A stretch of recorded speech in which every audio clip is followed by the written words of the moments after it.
Shri Sachidananda Sadhguru Sainath Maharaj key జై. దైవంతో సహజీవనం. స్వామి ప్రేమానంద బోధకునిగా. ఒక జీవితమే మరొక జీవితాన్ని ఉత్తేజపరుస్తుంది. ఒక్కోసారి వాగ్ధాటి గల గొప్ప పండితుడు కూడా శ్రోతలను ఆకట్టుకోలేకపోవచ్చు. తద్భిన్నంగా మితంగా క్రమపద్ధతిన మాట్లాడకుండా వ్యాకరణబద్ధంగా లేని మాటలు మాట్లాడే వ్యక్తి ఒక్కోసారి శ్రోతలపై అద్భుతమైన ప్రభావం కలగచేయవచ్చు. వివేకానంద స్వామి ఈ విధంగా వ్యాఖ్యానించారు. మాటలు, ఆఖరికి ఆలోచనలు కూడా ఒక ప్రభావం కలగచేయటంలో 3వ వంతు పాత్ర మాత్రమే వహిస్తవి. అసలు మనిషి 2/3 వంతుల ప్రభావం కలగజేస్తాడు. వ్యక్తిగత అయస్కాంత ఆకర్షణ శక్తి అని అంటారే, అదే ఎవరినైనా ప్రభావితం చేస్తుంది. ప్రేమానంద స్వామి మంచి ఆకర్షణీయమైన వాగ్ధాటి కల వక్త. ఆయన తన అనుభవం మీదనే ఆధారపడి మాట్లాడేవారు. ఆయన తన హృదయపు లోతు నుంచి మాట్లాడేవారు. వారి హృదయ వాణి అందరికీ అర్థమయ్యేది. మతం అనేది ఆచరణలోనే ఉన్నది, కానీ సిద్ధాంతాల్లో కాదని ఆయన పదే పదే సూచించేవారు. భగవత్ సాక్షాత్కారానికి పవిత్రత, వైరాగ్యం తప్పనిసరిగా ఉండవలసిన 2 ముఖ్య లక్షణాలు.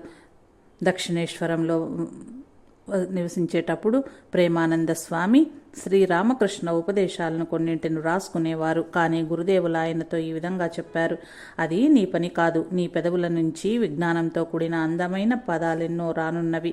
శారదామాత కలకత్తాలో ఉంటే ప్రేమానంద స్వామి ఎక్కడికి ఉపన్యాసానికి వెళ్లాలన్నా ఆమె అనుమతిని కోరేవారు.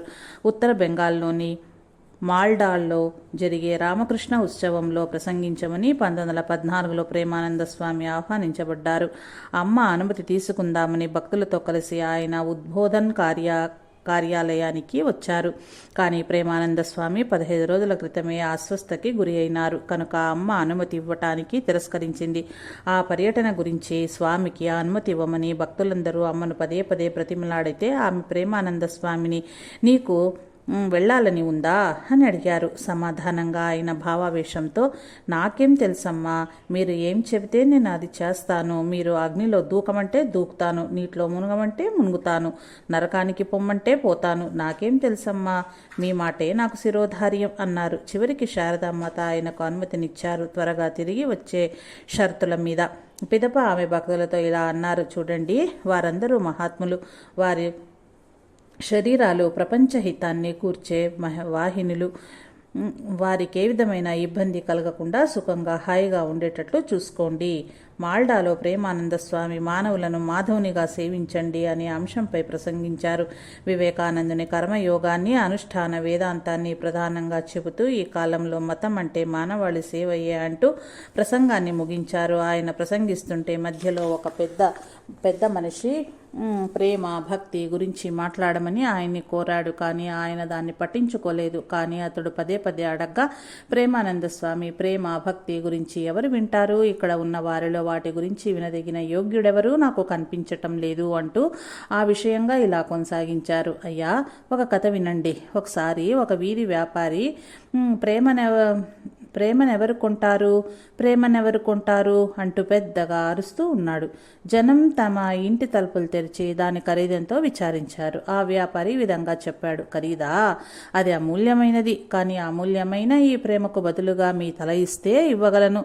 మీలో ఎవరైనా మీ తలలు ఇవ్వటానికి సిద్ధంగా ఉన్నారా? వెంటనే జనం తలుపులు మూసేసుకున్నారు. ఇలా అని శ్రోతలను ఉద్దేశించి ప్రేమానంద స్వామి, ఇక్కడెవరైనా వారి తలను అహంకారం వదిలివేయటానికి సిద్ధంగా ఉన్నారా అని ప్రశ్నించారు.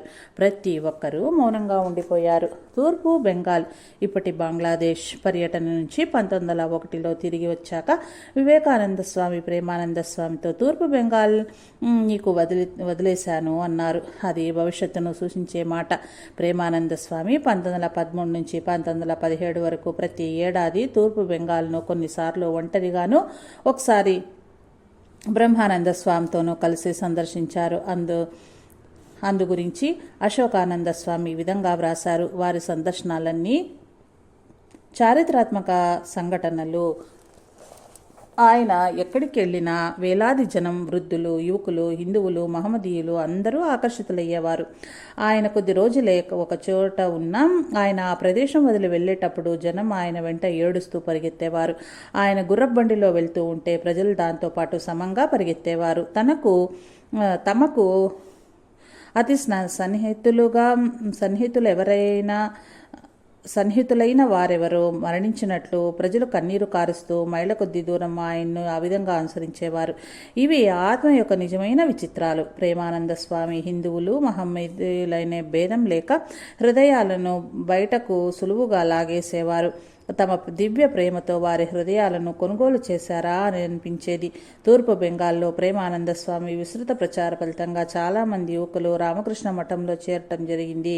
ప్రేమానంద స్వామి జ్ఞానం పొందిన మహాత్ముడు. ఆయన కుల, మత, జాతి భేదాలకు అతీతుడు. ఆయన విశ్వజనీన దృక్పథం గమనించి ఢాకాకు చెందిన ముస్లిం నవాబ్ సలీముల్లా ప్రేమానంద స్వామిని తన రాజభవనానికి ఆహ్వానించారు. ప్రేమానంద స్వామి ముస్లిం భక్తుల కోసం గురుదేవుల ప్రసాదం తీసుకెళ్లారు.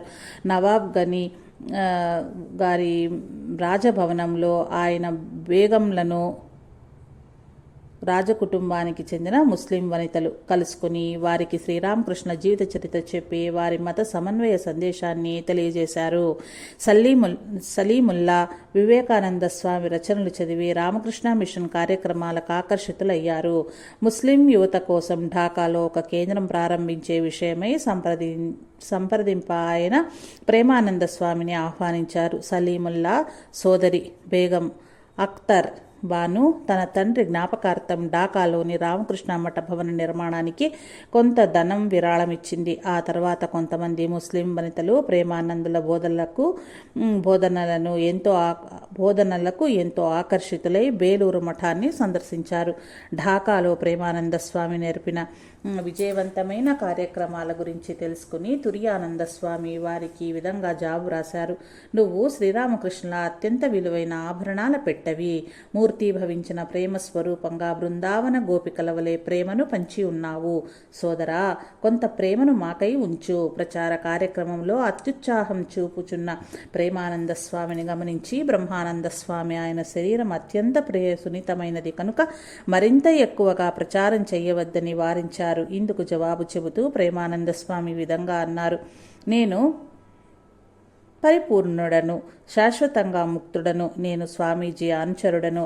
ఆయనే నన్ను శ్రీరామకృష్ణ సందేశాన్ని ప్రతి గ్రామంలోనూ ప్రచారం చేయమన్నారు. మరొక సందర్భంలో ప్రేమానంద స్వామి శారదామాతని ఈ విధంగా అడిగారు: అమ్మా, నాకే విధమైన చదువు లేదు, కానీ వివిధ ప్రదేశాల నుంచి జనులు నన్ను ప్రసంగించటానికి పిలుస్తున్నారు. నేనేం చేసేది?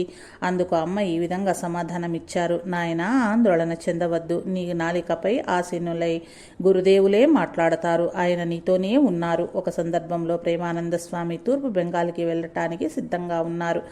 భక్తులు ఆయన కోసం బేలూరు రేవు వద్ద పడవలో వేచి ఉన్నారు. వాళ్ళు కలకత్తా నుంచి రైలులోనూ ఆ తర్వాత స్టీమర్లోనూ ప్రయాణం చేయవలసి ఉంది. గురుదేవుల అనుమతి కోసం ప్రేమానంద స్వామి ఆలయానికి వెళ్లారు. ఆలయంలో ఉన్న ఒక స్వామి ప్రేమానంద స్వామి గురుదేవులతో మాట్లాడటం విన్నారు. కానీ గురుదేవుల సమాధానం వినలేదు.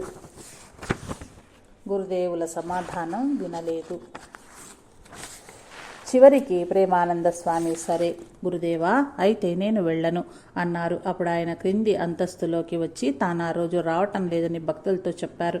భక్తులు ఎంతో నిరుత్సాహపడ్డారు. కానీ ఆ తర్వాత వార్తాపత్రికల్లో వచ్చిన వార్త ప్రకారం వారు ఆ రోజు గోవలంద నుండి కలకత్తా వెళ్లవలసిన స్టీమరు తుఫాన్లో చిక్కుకుని మునిగిపోయిందని తెలిసింది. ప్రేమానంద స్వామి 1915 ఢాకాలోని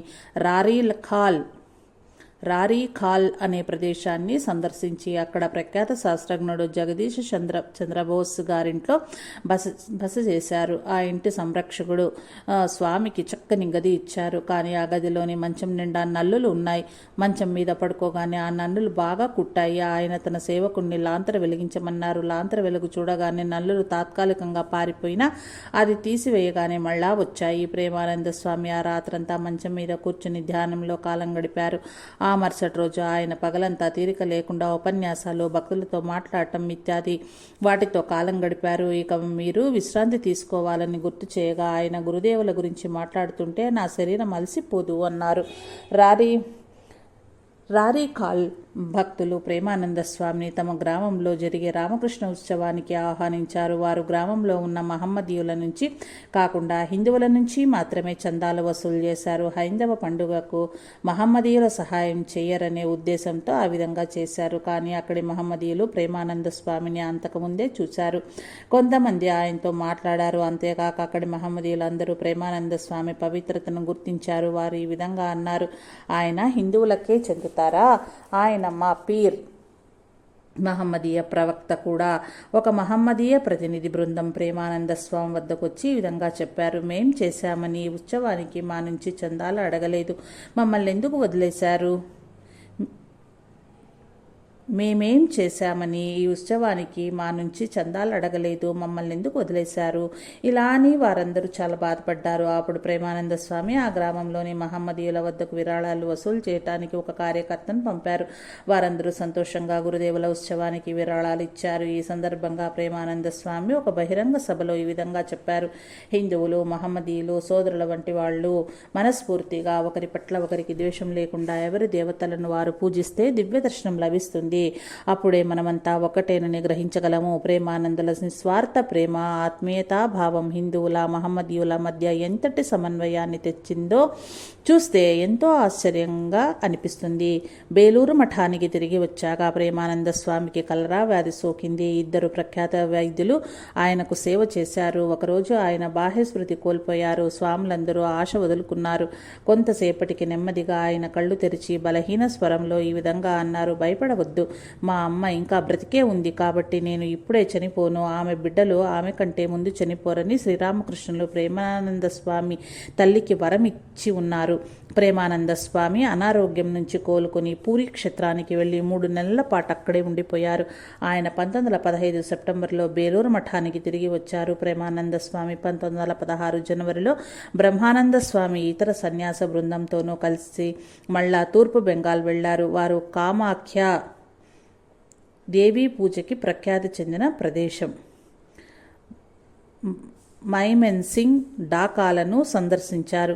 ఈ సందర్భంగా ఢాకాలోని రామకృష్ణ మిషన్కు బ్రహ్మానంద స్వామి శంకుస్థాపన చేశారు. అక్కడ ఉండగా స్వాములు ఆగ్నెస్ బంగ్లాలో బస చేశారు. అక్కడ వారు భారత స్వాతంత్ర ఉద్యమంలో పోరాడుతున్న కొంతమంది విప్లవకారులను కలుసుకోవటం జరిగింది. నిఖిలానంద స్వామి అప్పుడు ఒక కళాశాలలో చదువుతుండేవారు. ఆయనకు విప్లవకారుల సంఘంతో సంబంధం ఉండేది. ఆయన స్మృతులలో ఆయన ఈ విధంగా వ్రాశారు, ఒకరోజు ఉదయం నేను మా విప్లవకారుల సంఘానికి చెందిన 2 సభ్యులతో కలిసి స్వాములుంటున్న బంగ్లాకు వెళ్ళాను. ప్రేమానంద స్వామి మమ్మల్ని 2 మంచాలున్న చిన్న గదిలోకి తీసుకెళ్లారు. బ్రహ్మానంద స్వామి వాటిలో ఒక మంచం మీద కూర్చున్నారు. ప్రేమానంద స్వామి ప్రక్కనున్న మంచం మీద కూర్చున్నారు. బ్రహ్మానంద స్వామికి ప్రణామం చేసి మేం నేల మీద కూర్చున్నాము. ప్రేమానంద స్వామి మమ్మల్ని బ్రహ్మానంద స్వామికి పరిచయం చేసి ఈ విధంగా చెప్పారు, మహారాజ్, ఈ యువకులను చూడండి, వీరు ఎంతో మంచివారు, కానీ పూర్తిగా పెడదో పట్టించబడ్డారు. భారతదేశానికి సేవ చేయటం కోసం వీరు విప్లవకారులు అయినారు. దయచేసి వీరికి సరైన సలహానివ్వండి. సాధారణంగా ఎంతో ముఖాభావంగా ఉండే బ్రహ్మానంద స్వామి నిజాయితీ ఉట్టిపడే స్వరంతో హింసా మార్గం వీడనాడమని, వివేకానంద స్వామి అడుగు జాడలను అనుసరించమని చెప్పారు. మొదట శీల నిర్మాణం చేసుకుని ఆ తర్వాతనే దేశసేవ చేయాలని ఆయన అన్నారు.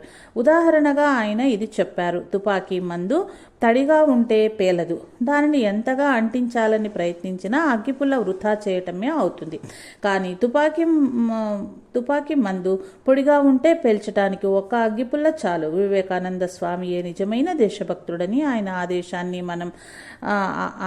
ఆదేశాన్ని మనం అనుసరించాలని నొక్కి ఒక్కాణించారు. అప్పుడు నేను ఈ విధంగా అన్నాను, మీరు వివేకానంద స్వామిని అర్థం చేసుకోలేదండి.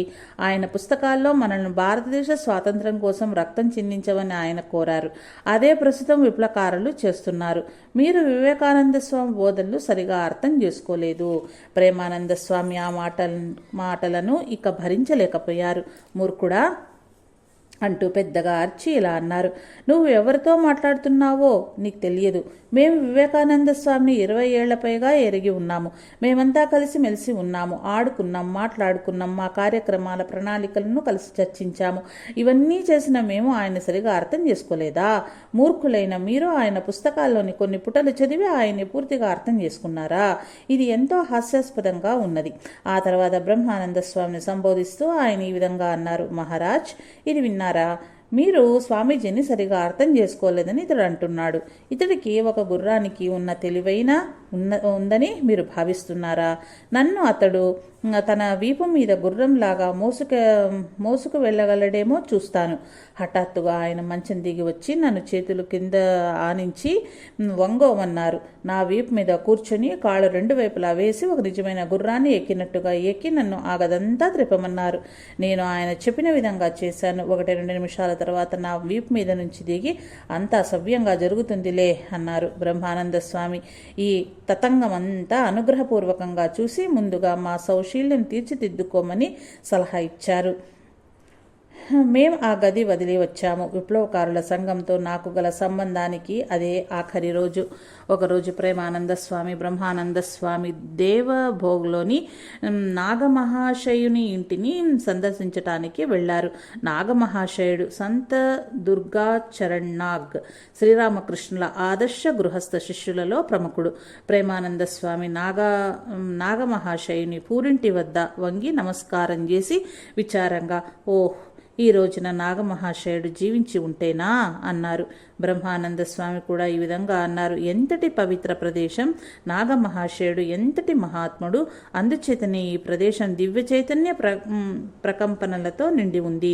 ఆ ఇంటి ప్రాంగణంలో స్వామీజీలు భక్తులు దివ్య పారవశ్య స్థితిలో భక్తి గీతాలు పాడారు, నృత్యం చేశారు. వారు ఈ విధంగా నామస్మరణ చేశారు. హరిహరయే నమః, కృష్ణ యాదవాయ నమః, యాదవాయ నమః, కృష్ణ మాధవాయ నమః. ప్రేమానంద స్వామి 1916 ఫిబ్రవరి 26వ తేదీన బేలూరు మఠం చేరుకున్నారు. మార్చి 5వ తేదీన ఆయన ఇతర స్వాములతో ఈ విధంగా చెప్పారు. క్రితంసారి నేను ఢాకా సందర్శించినప్పుడు రాత్రింపవళ్ళు భక్తులతో మాట్లాడేవాణ్ణి. అందుచేత నాకు తరచూ నిద్ర పట్టేది కాదు. అయితే నేను గురుదేవుల బోధనలనే వివరించేవాడిని. నా అంతటా నాకు ఏం తెలుసు కనుక. అయినా నాకు రాత్రుల్లో నిద్ర పట్టేది కాదు. ఎందువల్లనంటే నేను ఒక చిన్న పాత్రను కాబట్టి. కానీ గురుదేవులు పదే పదే భావపారవశ్య స్థితిని, సమాధి స్థితిని పొందటం మేం చూశాము. అది ఆయనకు అతి స్వాభావికంగా ఉండేది. మరొక సందర్భంలో ప్రేమానందులు ఈ విధంగా అన్నారు. బోధించేదెవరు? శ్రీరామకృష్ణులు ఎవరు ప్రచారం చేయవలసిన అవసరం లేదు. తన బోధనను ఆయనే ప్రచారం చేసుకుంటారు. నేనెక్కడికి వెళ్ళినా అక్కడ శ్రీరామకృష్ణుల వైభవం చూస్తున్నాను. తాను తన భావాలను ప్రజలలో ఏ విధంగా వ్యాపింపజేస్తున్నారో చూడమని ఈ ప్రదేశాలన్నింటికీ నన్ను ఆయన దయతో తీసుకెళ్లారు. రామకృష్ణ మిషన్ వార్షిక సాధారణ సభ్యుల సమావేశం బేలూరు మఠంలో 1916 మార్చి 5వ తేదీ ఆదివారం నాడు జరపబడింది. ఆ సమావేశంలో చర్చించవలసిన అంశాలు పూర్తి చేశాక బ్రహ్మానంద స్వామి ప్రేమానంద స్వామిని ప్రసంగించమని కోరారు. ప్రేమానంద స్వామి శ్రోతలను ఉద్దేశించి ఈ విధంగా ప్రసంగించారు. ఏనుగులకు 2 రకాల పళ్ళుంటాయి కాబట్టి కనిపించే దంతాలు లోపల ఆహారం నమలటానికి వేరే రకమైన పళ్ళు. మన మిషన్ కార్యకలాపాలు ఏనుగు దంతాలు వంటివి. మీరు ఆసుపత్రులు నిర్వహించటం కానీ, సేవా కార్యక్రమాలు చేపట్టడం కానీ, ఏ విధమైన పనులు చేసినా మీలో శీల సంపద లేనట్లయితే అవన్నీ వ్యర్థమే. కావలసింది సత్శీలం, పవిత్రత, భగవంతుని పట్ల అచంచల భక్తి. ఇవన్నీ ఉంటేనే మీరు ప్రగతి సాధించగలరు. లేనట్లయితే అంతా అపజయమే. గృహస్థ సభ్యులకు మిషన్ సభ్యులైనంత మాత్రాన గొప్పతనమేమీ లేదు. మీరు శీల సంపదను నిర్మించుకోవాలి. మీ ప్రేమ ద్వారా ఈ ప్రపంచాన్నంతా మీ సొంతం చేసుకోవాలి. అంతేకాదు మీ నిస్వార్థత, వైరాగ్యం, పవిత్రతల చేత ప్రజలు ఉత్తేజితులు కావాలి. అహంకారాన్ని, గర్వాన్ని మీ హృదయం నుండి పూర్తిగా పారద్రోలి భగవంతుని సేవకులుగా మిమ్మల్ని మీరు భావించి మానవాళికి సేవ నొనరించాలి. మన గురుదేవులు ఎన్నడూ పేరు ప్రతిష్టల కోసం పరాకులాడలేదు. అందుకే అవి ఆయనకు సమృద్ధిగా వచ్చాయి. తన జీవితపు చివరి రోజుల్లో స్వామీజీ తాను పేరు ప్రతిష్టలతో విసిగి వేసారిపోయి ఉన్నారు. మీరందరూ సచ్చీలురైన మానవులవ్వాలి. మాధవ మాధవునిగా ఎదగాలి. అప్పుడే మిషన్ కార్యక్రమాలు అభివృద్ధి చెందుతవి. మీ అందరికీ ఇదే నా మనఃపూర్వక విన్నపం. ప్రేమానంద స్వామి తూర్పు బెంగాల్లోకి తన ఆఖరి సందర్శనం 1917లో చేశారు. మైమన్ సింగ్లో ఒక మహమ్మదీయ ఉపాధ్యాయుడు ప్రేమానంద స్వామి ఉపన్యాసంలో అన్ని మతాలు సత్యమేనని, ఒకే దేవుడు అందరిలోనూ ఉన్నాడని చెప్పటం విన్నాడు. స్వామిని పరీక్షించటం కోసం ఆ మహమ్మదీయ ఉపాధ్యాయుడు ఈ విధంగా అడిగాడు, అయ్యా, మీరు సర్వజన సమ్మతమైన దృక్పథాన్ని బోధిస్తున్నారు, బాగానే ఉంది. కానీ నా కంచంలోని ఆహారం స్వీకరించగలరా? సంప్రదాయ హిందువు మహమ్మదీయులచే స్పర్శించబడిన ఆహారం ఎన్నడూ తినడు. ఓ, తప్పకుండా అని ప్రేమానంద స్వామి సమాధానమిచ్చారు.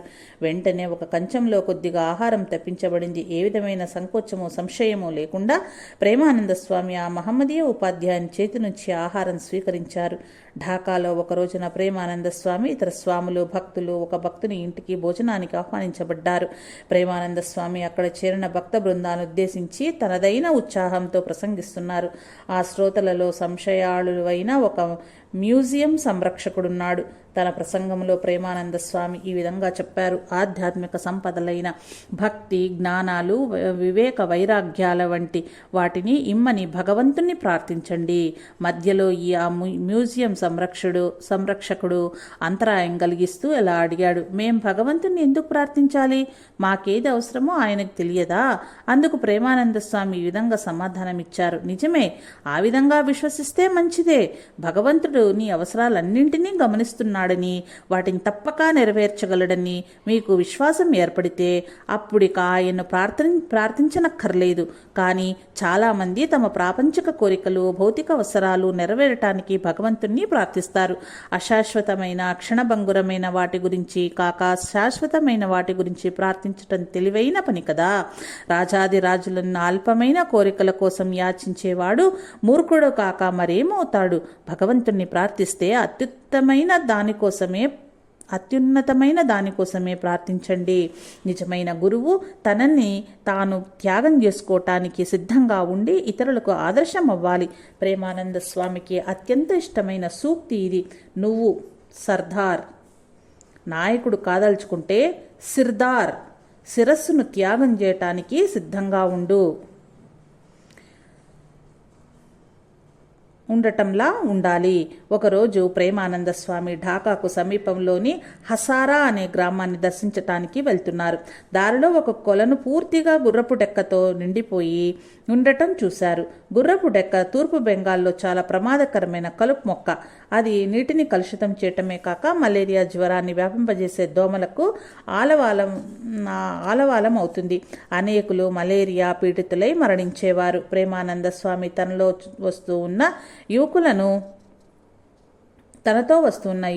వస్తున్న యువకులను ఆ కొలను శుభ్రం చేయమని అడిగారు.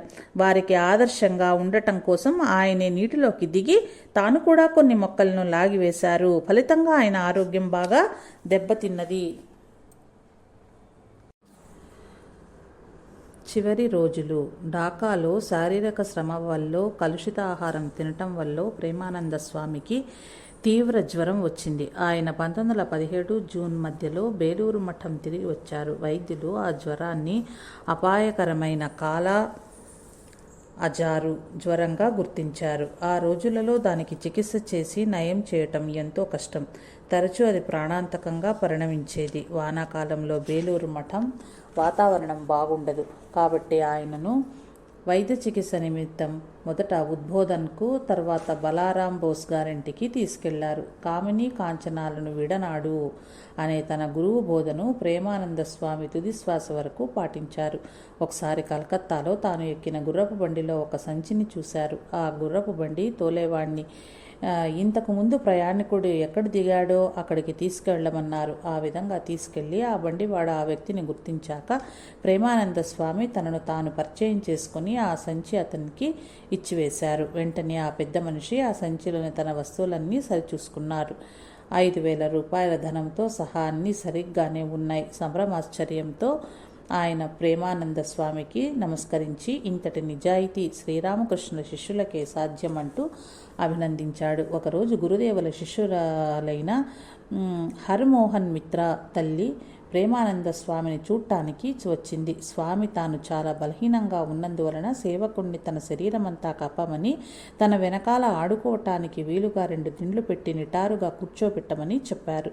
కొంతసేపు మాట్లాడాక హరిమోహన్ మిత్ర తల్లి వెళ్ళిపోయింది. సేవకుడు ఆతృతగా ప్రేమానంద స్వామిని ఇలా అడిగాడు, ఈ భక్తురాలు మీ తల్లిగారి కంటే 5 సంవత్సరాలు పెద్దవారు అయినా మీరు మీ శరీరాన్ని సాలువతో కప్పుకొని ఆనవాయితీగా కలుసుకున్నారెందుకని? అందుకు ప్రేమానంద స్వామి ఇలా సమాధానమిచ్చారు, చూడు, గురుదేవులు మమ్మల్ని క్రమరహితంగా ఆచ్ఛాదితం కాని శరీరంతో స్త్రీలతో మాట్లాడవద్దని ఆదేశించారు. సన్యాసి బహు జాగ్రత్తగా ఉండాలి సుమా. ప్రేమానంద స్వామి సోదరుడు శాంతిరాం 1917 అక్టోబర్ 20వ తేదీ వారి తల్లికి ప్లేగు వ్యాధి సోకిందని, ఆమె పరిస్థితి చాలా విషంగా ఉందని తెలియచేశారు. ప్రేమానంద స్వామి తన సేవకుడు సత్యానంద స్వామిని వారి తల్లి గారిని పరీక్షించమని చెప్పారు. సత్యానంద స్వామి అంతకు మునుపు కొంతకాలం ఆసుపత్రిలో పనిచేశారు. ఆమె నాడి శరీర పరిస్థితి పరిశీలించిన తరువాత సత్యానంద స్వామి శాంతిరాంతో బహుశా వారి తల్లి ఆ రోజే మరణించవచ్చని తెలియచేశారు.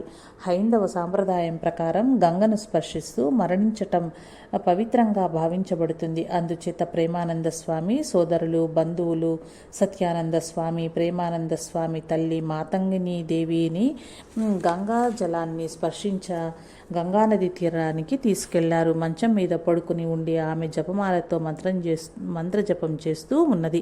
కొద్దిసేపటికి ఆమె జయ రామకృష్ణ, జయరామ కృష్ణ, జయరామకృష్ణ అంటూ ప్రాణం విడిచింది.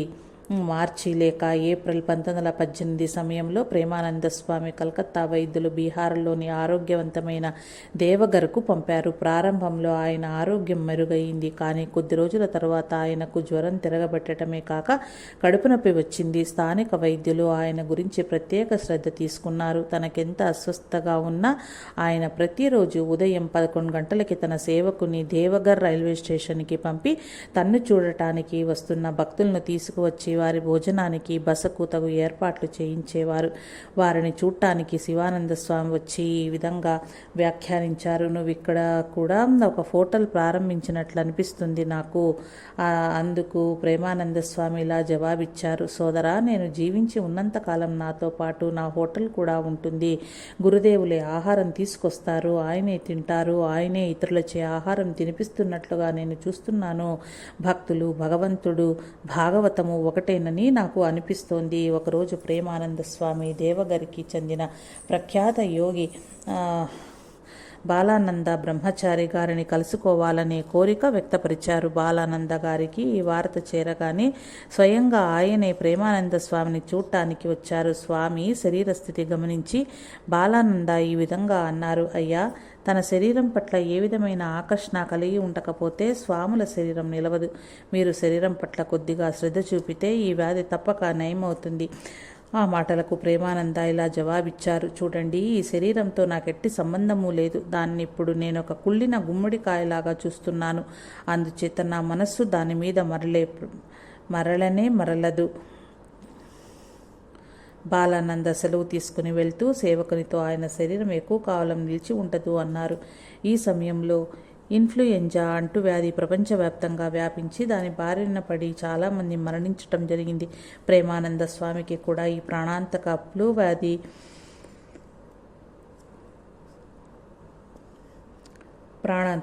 వ్యాధి సోకింది. ఈ విషాద వార్త బేలూరు మఠానికి చేరగానే శివానంద స్వామి దేవగరికి వెళ్ళి ప్రేమానంద స్వామిని బలారాం బోసు గారింటికి కలకత్తాకు తీసుకొచ్చారు. ఆ రోజు 1918 జూలై 27వ తేదీ శనివారము ప్రేమానంద స్వామి దాయాది డాక్టర్ బిపిన్ బిహారీ ఘోష్ ఆయనని పరీక్షించి పెదవి విరిచారు. పై హాలులో ఆయన పడక వేయబడింది. బ్రహ్మానంద స్వామి ప్రక్కన ఉన్న పశ్చిమం వైపు నగదిలోనూ, తురియానంద స్వామి క్రింది అంతస్తులోనూ ఉన్నారు. తురియానంద స్వామి కాలికి పూరిలో శస్త్రచికిత్స చేయబడింది. అందుచేత ఆయన నడవలేకుండా ఉన్నారు. ప్రేమానంద స్వామి తుర్యానంద స్వామిని చూడాలనుకున్నారు. అందుచేత ఇద్దరు స్వాములు తుర్యానందాను ఒక కుర్చీలో ప్రేమానంద స్వామి గదికి మోసుకుని వెళ్లారు. తుర్యానంద స్వామి ప్రేమానంద స్వామి మంచం మీద కూర్చుని ఆయన చేతిని పట్టుకున్నారు. ఇద్దరు ఒకరి వంక ఒకరు చూచుకున్నారు.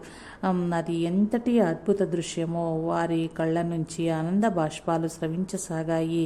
ఇద్దరు మౌనంగా ఉండిపోయారు. శారదానంద స్వామి ఉద్బోధన నుంచి వచ్చినప్పుడు ప్రేమానంద స్వామి ఆయనతో ఈ విధంగా అన్నారు. నాకు స్వచ్ఛమైన పసుపు రంగు వస్త్రం ధరించాలని, తెల్లని మల్లెపూల వంటి అన్నం తినాలని బాగా కోరికగా ఉంది. దీనితో శారదానంద స్వామికి అర్థమైపోయింది. అది రాధాదేవి వర్ణనకు సంకేతము. శ్రీరామకృష్ణులు ప్రేమానంద స్వామిని రాధాదేవి తత్వంలో ఒక అంశము అని చెప్పారు. ప్రేమానంద స్వామి ఎక్కువ కాలం బ్రతకరని శారదానంద స్వామికి అప్పుడు తెలిసిపోయింది.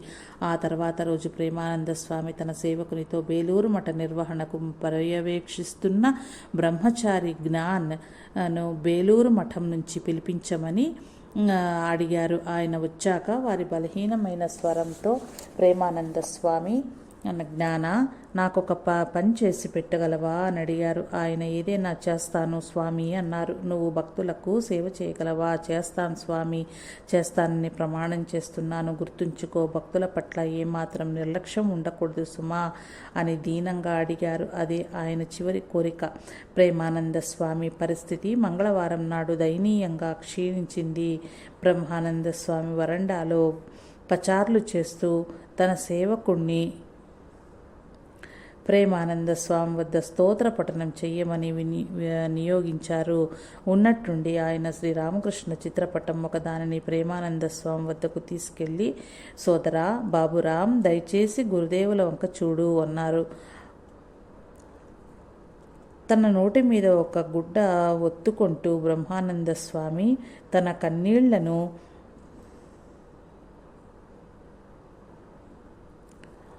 ఆపుకుందామని ప్రయత్నించారు. అప్పుడు ఆయన గది వదిలి వెళ్ళిపోయారు.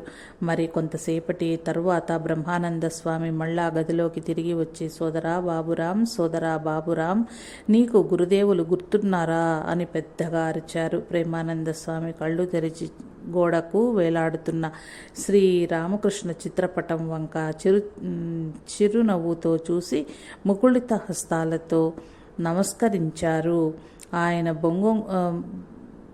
ఆయనలో గొంతులో దయా దయా దయా అంటూ ప్రాణం